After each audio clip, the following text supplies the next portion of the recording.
toda una larga sesión por delante de intervenciones un poco más cortas que van a durar aproximadamente unos 20 minutos. Vamos a hacer un primer paquete de 3 intervenciones, una pequeña pausa y luego otras 3 intervenciones.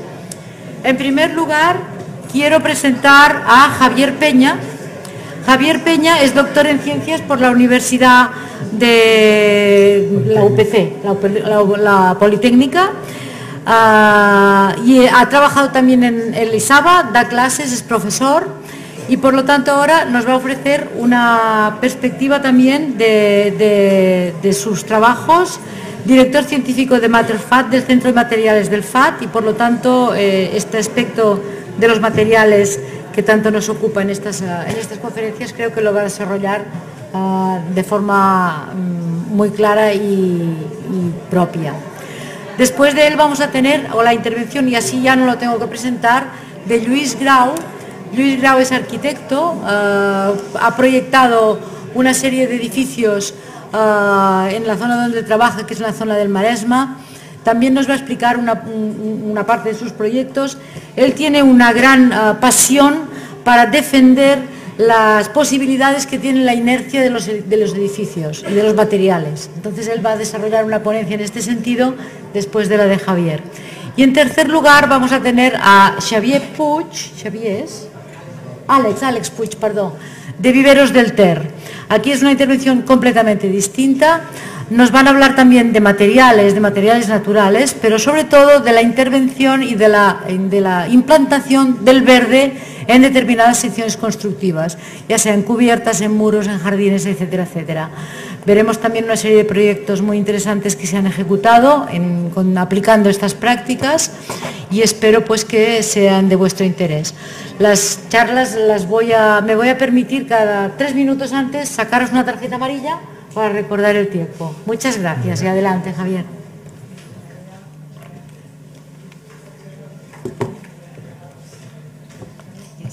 Okay. Bueno, pues buenas tardes a todos. En primer lugar, gracias a la organización por la invitación a participar en el Congreso. Y bueno, yo voy a hablaros de materiales.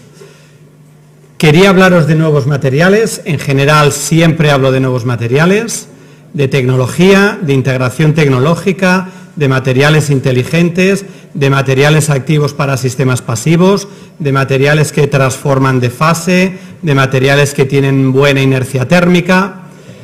Pero hoy espero poder hablar de ello, pero además voy a hablar de los conceptos de tradición e innovación y de qué manera los materiales pueden aportar en este sentido, y acabaré con una imagen, simplemente será una imagen, de un proyecto que estoy tirando adelante, realizando a través de la energía que emiten los materiales y cómo esta energía que emiten los materiales tiene una relación y afecta evidentemente al entorno, evidentemente a las personas, evidentemente a las plantas, evidentemente a todo lo que nos rodea. Por lo tanto, empezaré con esta imagen que dice que la tradición es cada uno de aquellos acuerdos que una comunidad considera dignos de constituirse como una parte integral de sus usos y de costumbres y de sus costumbres. Vemos el bronce de campanas, a día de hoy todavía llamado así, un material tradicional, un material que ha dado origen a una época de este mundo en el que vivimos, y vemos también un taburete de madera, también un material, en este caso le llamamos renovable, le llamamos un material natural, es también un material compuesto, es también un material polimérico, pero a fin de cuentas un material tradicional, con el cual evidentemente la arquitectura, la sociedad, el mundo ha trabajado de manera ágil y de manera fácil durante muchísimo tiempo. Lo que sucede es que la tradición a veces tiene que renovarse y por tanto debe ser capaz de renovarse y de actualizarse para mantener valor y utilidad. Esto quiere decir que una tradición puede adquirir nuevas expresiones sin perder su esencia, y de esta manera vemos cómo la madera, puede configurar otra tipología de productos, puede configurar otros códigos y nosotros hemos de estar, evidentemente, abiertos a entender cómo estos códigos tienen que ser adaptados de manera eficaz para a partir de aquí generar pues lo que seguramente sea necesario y es necesario hoy en día, que es generar valor en el producto. No sé si el valor únicamente ha de ser medioambiental o ha de ser enfocado a la salud o ha de ser enfocado a la economía o ha de ser enfocado a la sociedad o evidentemente, como debía ser lógico, ha de ser enfocado de una manera global a satisfacer de manera coordinada todos estos aspectos.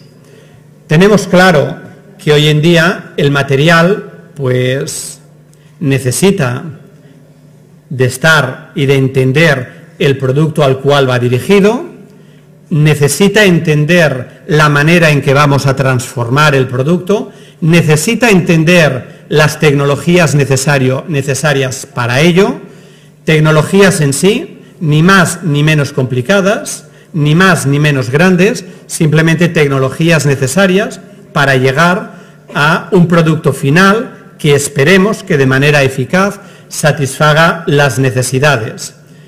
Este material siempre ha sido entendido a través de unas propiedades técnicas, pero cada vez más es un material entendido a través de sus propiedades sensoriales y sus propiedades emocionales.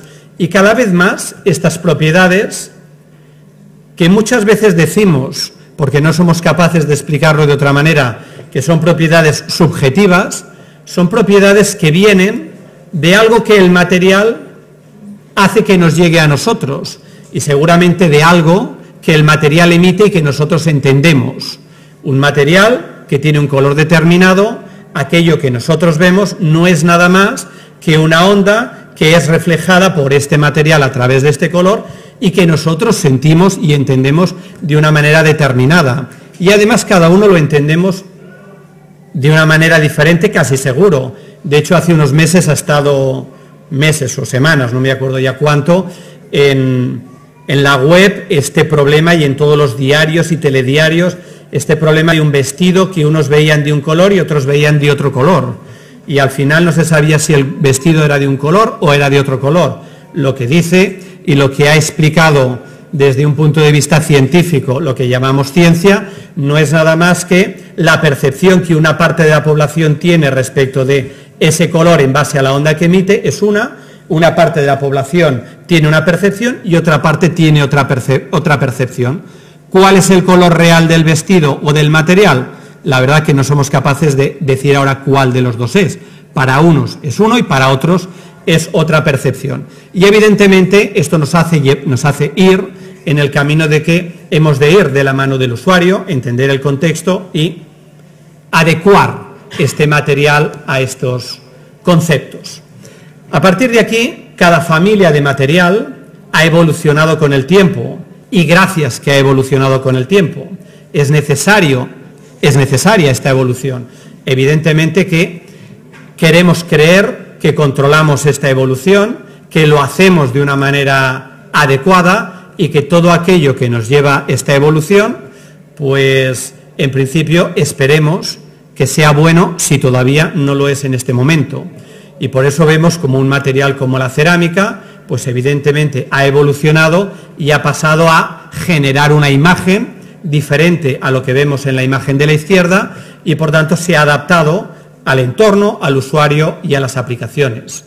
Y el vídeo ha hecho exactamente lo mismo. Y vemos como el vídeo de las catedrales hoy en día se utiliza de una manera muy diferente, con sistemas constructivos muy diferentes, con formulaciones muy diferentes, pero al fin y al cabo generando efectos pues muy parecidos a los que seguramente hace 600, 700 años generaba un vidrio parecido en un formato diferente, con una manera de trabajarlo diferente en unas situaciones bien diferentes.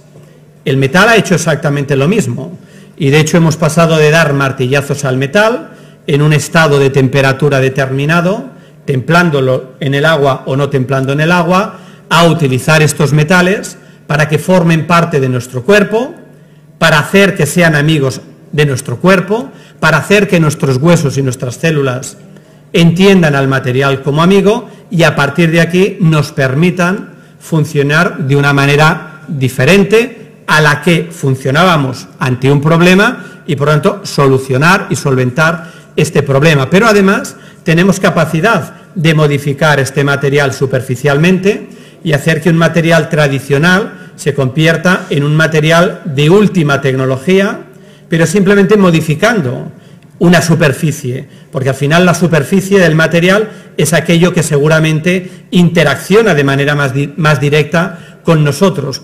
Y como hoy, sin ser arquitecto, que no lo soy, debía de encaminar el material en el concepto salud, y evidentemente el material lo permite sin ningún problema, creo que es importante ir focalizando esta posibilidad que tiene el material, cualquier material, simplemente a través de esta modificación superficial, que podemos llamarla tecnológica o tecnológicamente avanzada, pero que al final simplemente es una modificación superficial casi antimatérica, porque prácticamente no hay nada de material, simplemente son micras, o a veces ni siquiera eso, solo se modifica la textura y los parámetros de la superficie, y con esto generamos unos conceptos muy diferentes de material. El polímero, este que rodea el interior de todos nuestros edificios, este que aglomera a la madera, este que aglomera a las superficies sólidas, este del cual decimos que emite volátiles, estos volátiles, llámense formaldehídos, bisfenoles, eftalatos y cosas de este tipo, que tan problemáticos son y que tanto daño nos hacen a nosotros, evidentemente también se reinventa, también tiene capacidad de no hacer esto que tan malo es para nosotros y por tanto podemos generar materiales que no lo hagan, y si no el caso rápido y sencillo de los biberones. Hace 2 años todos eran de policarbonato, todos. Se ha dicho que el policarbonato tenía bisfenol A y ahora todos se hacen de polipropileno.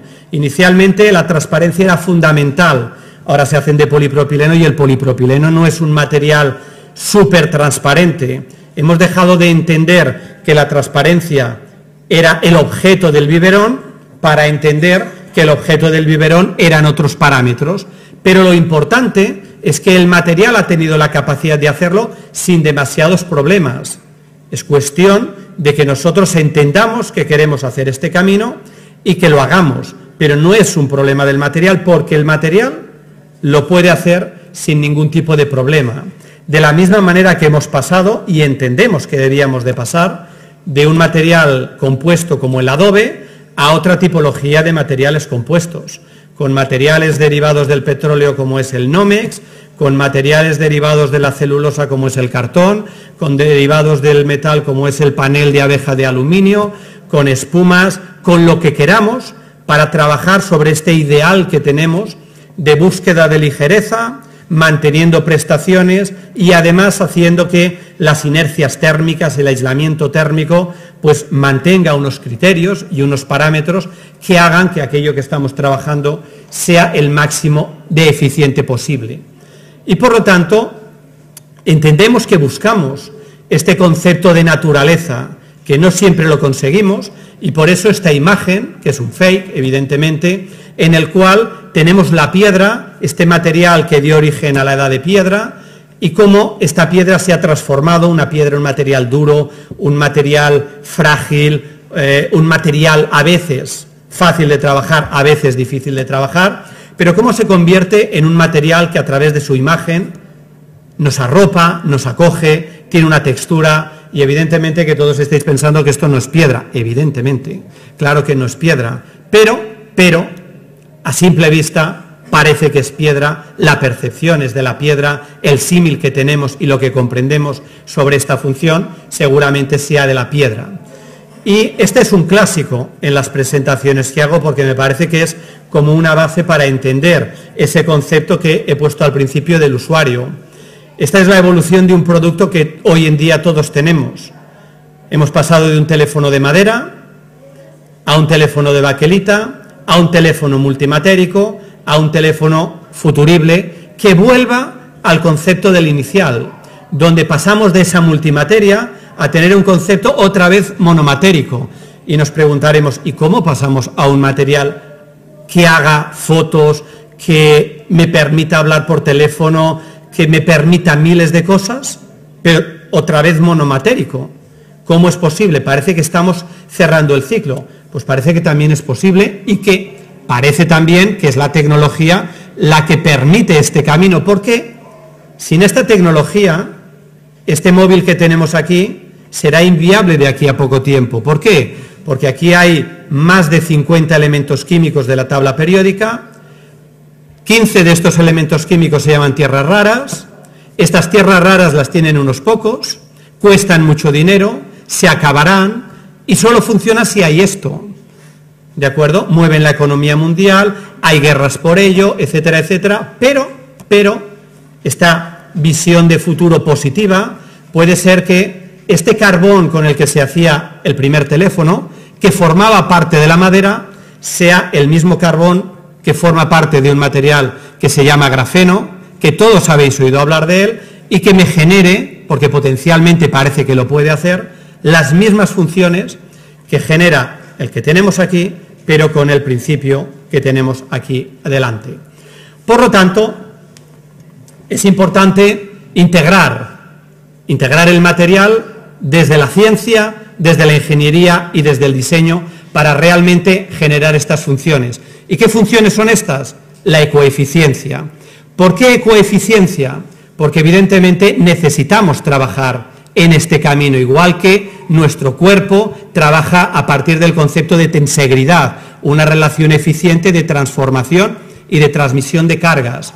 Pero el material al final es la fachada de todo, y la fachada en un edificio es un paramento exterior, simplemente, es la piel del edificio, igual que lo es la de la naranja, la del plátano o la de otro alimento. Si es la piel, interacciona con nosotros a través de los sentidos. Si interacciona a través de los sentidos el material es propia naturaleza y lo entendemos de esta manera. Y aquí vemos cómo todo lo que nos rodea, desde la energía que el famoso Tesla quería regalar a todo el mundo para que funcionásemos sin problemas, y JP Morgan no le quiso pagar el experimento, y a partir de ahí pues todos sabemos qué pasó, hasta un modelo planetario formado por materiales, hasta nuestro planeta, donde hay una actividad de vida formada por materiales, nos hace entender que al final el material no es nada más que una molécula, en el caso natural de celulosa, derivada del carbón, y en el caso natural vegetal, celulosa, y en el caso natural animal, colágeno, también derivado del carbón, exactamente igual. Y evidentemente somos los reyes del planeta, vivimos bien, nos movemos, pensamos, hacemos, fundamentados en carbón. Esto que el teléfono seguramente permite hacer, o las paredes del edificio, o el hormigón, que ya es 2 veces más resistente porque incorpora grafeno. Pero al final, como vemos aquí, tenemos un vidrio que emite, que es fosforescente. Y si emite, es porque pasa algo. Y este algo que pasa, pues, se tiene que relacionar con el entorno y ver de qué manera nos afecta. Y es evidente que sabemos que los materiales emiten, y por eso tenemos aquí un sistema que cuando nosotros lo pisamos genera energía eléctrica, y entendemos que es eficaz. Smart Cities, los coches que pasan por la carretera generan energía, no gastamos energía que viene del gas o del petróleo o de las centrales eléctricas, lo hace el material. Pero el material en el proceso emite. Y pensamos que haciendo las cosas recicladas ganaremos y emitiremos menos, y parece que es como el único camino. Quizá no sea el único camino de hacer las cosas recicladas. Es evidente que es importante hacer que la basura se convierta en comida y generar sillas, mesas, interiores, estructuras, lo que queramos reciclado. Es una parte de la solución, pero seguramente no la solución completa. La solución completa seguramente esté en esta integración de caminos, de ideas, de soluciones que estamos comentando. Y por eso, fijaros, acabo con esta imagen que os decía, simplemente una imagen de esta experimentación que actualmente estoy trabajando, y entendemos que la célula crea a la persona. Sabemos que a día de hoy hay una tecnología científicamente probada, cada vez más testada, ya hay muchos artículos científicos que hablan de ella, se llama GDV. Esta tecnología tiene capacidad de medir la energía que emitimos las personas. A partir de aquí, entender cómo se modifica esta energía en base a lo que nos pasa en el entorno. Cada vez se está utilizando más para entender geopatías en el mundo de la arquitectura, en el mundo de la construcción, para entender realmente qué pasa en el espacio interior. Y nosotros la estamos utilizando para ver cómo emiten los materiales que aparentemente no emiten nada. Simplemente es algo como inerte. No sabemos si este plástico emite algo o no emite nada, no lo sabemos. Pero en uno de los experimentos reproducibles que hemos hecho, simplemente como imagen para acabar, trabajamos sobre la germinación. Y sabéis que en la germinación de los alimentos, de semillas, pues hay ya muchas referencias que poniendo diferentes colores, la semilla germina más rápidamente o no. Pues poniendo diferentes materiales, con criterio y de una manera diferente o determinada, vemos como aquel material que emite aquello que queremos que emita hace que la germinación sea doble o triple de rápida, eficaz, perdure mucho más. Y por tanto entendemos que el material que creemos que no hace nada, sin emitir volátiles, que es lo que sabemos medir, emite otra serie de cosas que nos afectan a las personas, seguramente a nivel celular, pero que suceden cosas como la que vemos. Por lo tanto, ya estoy, el material es lo que queremos que sea, solo tenemos que diseñarlo. Muchas gracias.